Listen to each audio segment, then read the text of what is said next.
హామీలైతే ఇచ్చేశారు, అమలు ఎలా చేయాలని ఆలోచిస్తున్నట్టుగా ఉంది తెలంగాణ కాంగ్రెస్ ప్రభుత్వ పరిస్థితి. 6 గ్యారంటీలు అన్ని సందేహాలే అన్నట్టుగా తయారైంది. ఈ పథకాల అమలుపై సీఎం నుంచి మంత్రుల దాకా చేస్తున్న ప్రకటనలు అంత కన్ఫ్యూజన్ క్రియేట్ చేస్తోంది. దాంతో ప్రజల్లో గందరగోళ పరిస్థితి నెలకొంది.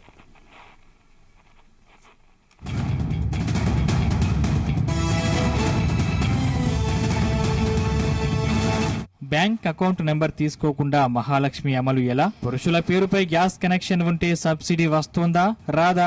రేషన్ కార్డులు లేని వాళ్లు ఎలా అప్లై చేసుకోవాలి? పాత పెన్షన్దారులు మళ్లీ అప్లై చేసుకోవాలా వద్దా? రైతు బంధు లబ్ధిదారులు రైతు భరోసాకు మళ్లీ దరఖాస్తు చేయాల్సిందేనా? రైతు భరోసాకు కటాఫ్ ఉందా? 100 ఎకరాల వాళ్లు అప్లై చేసుకోవాలా? ఇలా ఇంకా ఎన్నో సందేహాలు ఇప్పుడు తెలంగాణ ప్రజలను వెంటాడుతున్నాయి. 6 గ్యారంటీలంటూ అధికారంలోకి వచ్చిన కాంగ్రెస్ ప్రభుత్వంపై విమర్శలు వెల్లువెత్తుతున్నాయి. ఇచ్చిన హామీలను ఎలా అమలు చేయాలన్న దానిపై గందరగోళం నెలకొంది.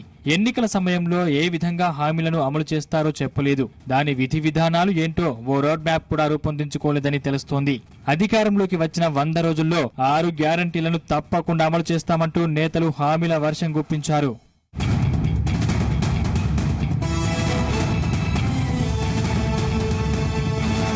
గ్రామస్థాయి నుంచి హైదరాబాద్ వరకు జనాల నుంచి 6 గ్యారంటీల దరఖాస్తులు తీసుకోనుంది ప్రభుత్వం. అయితే పథకాల లబ్ధిదారుల విషయంలో పలు అనుమానాలు వస్తున్నాయి. దరఖాస్తులు ఎవరెవరు చేయాలి అన్న దానిపై అధికారుల నుంచి క్లారిటీ రావడం లేదు. గత ప్రభుత్వంలో పథకాలు పొందుతున్న వాళ్లు మళ్లీ అప్లై చేసుకోవాలా లేక కొత్త వాళ్లే చేసుకోవాలా అన్న దానిపై జనాల్లో గందరగోళం నెలకొంది. రేషన్ కార్డు లేకుండా ఎలా దరఖాస్తు చేసుకోవాలన్న దానిపై క్లారిటీ లేదు. గ్యాస్ సబ్సిడీ అందరికీ వర్తిస్తుందా లేక మహిళలకేనా అన్న కన్ఫ్యూజన్ నెలకొంది. హైదరాబాద్ లో ఉన్న గ్రామీణులు ఎక్కడ దరఖాస్తు చేసుకోవాలన్న అంశంపైన అధికారుల నుంచి సమగ్ర సమాచారం లేదన్న టాక్ వస్తోంది. ఈ గ్యారంటీలపై మంత్రులు కూడా ఒక్కో విధంగా స్పందిస్తుండటంతో ప్రజల్లో మరింత గందరగోళం నెలకొంది. ఇటీవల కలెక్టర్ల సమావేశం అనంతరం నిర్వహించిన మీడియా సమావేశంలో మంత్రి పొంగులేటి శ్రీనివాసరెడ్డి 6 గ్యారంటీలకు తెల్ల రేషన్ కార్డునే ప్రాథమికంగా అర్హతగా పరిగణిస్తున్నట్లు ప్రకటించారు. మరి రేషన్ కార్డుల గురించి ఎదురు చూస్తున్న వారి గురించి మాత్రం క్లారిటీ ఇవ్వలేదు. కొత్త కార్డులు ఇస్తామని చెప్పారు.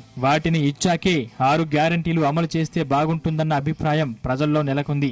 అర్హులైన ప్రతి వారికి వారు దేంట్లో ఎలిజిబుల్ అవుతారో ఎలిజిబుల్ అయ్యే వాటిని తప్పకుండా ఇచ్చిన మాట ప్రకారం ఏదైతే ఆనాడు గత ప్రభుత్వంతో ఇసుకి వేసారి మాకు మార్పు కావాలి, తెలంగాణ రాష్ట్రాన్ని ఇచ్చిన కాంగ్రెస్ ప్రభుత్వం కావాలి, ఇందిరమ్మ రాజ్యంలోనే ఈ మార్పు వస్తది అని నమ్మి మాకు ప్రజల పట్టం కట్టారో దానిని కార్యరూపం దాల్చే విధంగా వారి గుమ్మానికే అధికారుల్ని, వారి గుమ్మం వద్దకే అధికారుల్ని పంపించి వారు ఏది కోరుకుంటున్నారో వారి అర్హతను బట్టి వారి సూటబిలిటీని బట్టి ఈ అప్లికేషన్లు సేకరించడం అనే కార్యక్రమం ప్రజా పాలన కార్యక్రమం ద్వారా చేపట్టడం జరుగుతుంది.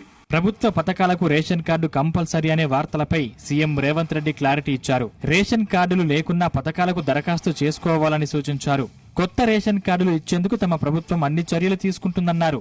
అభయాస్తం దరఖాస్తు చేసుకునే వారికి రేషన్ కార్డు లేకపోయినా పరిగణలోకి తీసుకుంటామని స్పష్టం చేశారు. అప్లికేషన్ గడువు ముగిసినా కూడా స్థానిక గ్రామ పంచాయతీలో దరఖాస్తు చేసుకోవచ్చని సీఎం రేవంత్ రెడ్డి తెలిపారు.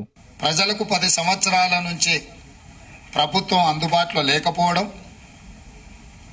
పరిపాలన ప్రజల దగ్గరికి చేరకపోవడం వల్ల తీవ్రమైన ఇబ్బందులను ప్రజలు ఎదుర్కొంటున్నారు. ఆ ఇబ్బందులు ఎంతగా పేరుకపోయినాయనంటే ప్రభుత్వాలు మోయలేనంత భారంగా మారినాయి. అందుకే ఈరోజు వారంలో 2 రోజులు ప్రజావాణి కార్యక్రమాలు తీసుకుంటే దాదాపుగా 24,000 పైచిలకు అప్లికేషన్లు వచ్చినాయి. ఇందులో ప్రధానంగా భూమికి సంబంధించిన సమస్యలు, ఇల్లు లేని వారి సమస్యలు, లేకపోతే ప్రభుత్వం వైపు నుంచి అందించాల్సిన రాజీవ్ ఆరోగ్యశ్రీ లాంటి సమస్యలే ప్రధానంగా రావడం జరిగింది.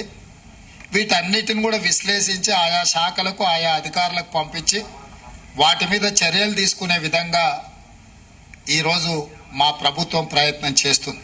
ప్రజాపాలన దరఖాస్తుల వివరాల ఆధారంగా కొత్త రేషన్ కార్డులను జారీ చేస్తామని పౌర సరఫరాల శాఖ మంత్రి ఉత్తమ్ కుమార్ రెడ్డి తెలిపారు. ప్రజలకు ఎలాంటి ఇబ్బంది కలగకుండా అధికారులు పనిచేయాలని మంత్రి సూచించారు. రెవెన్యూ, పోలీసు అధికారులకు కూడా తాను విజ్ఞప్తి చేస్తున్నానన్నారు.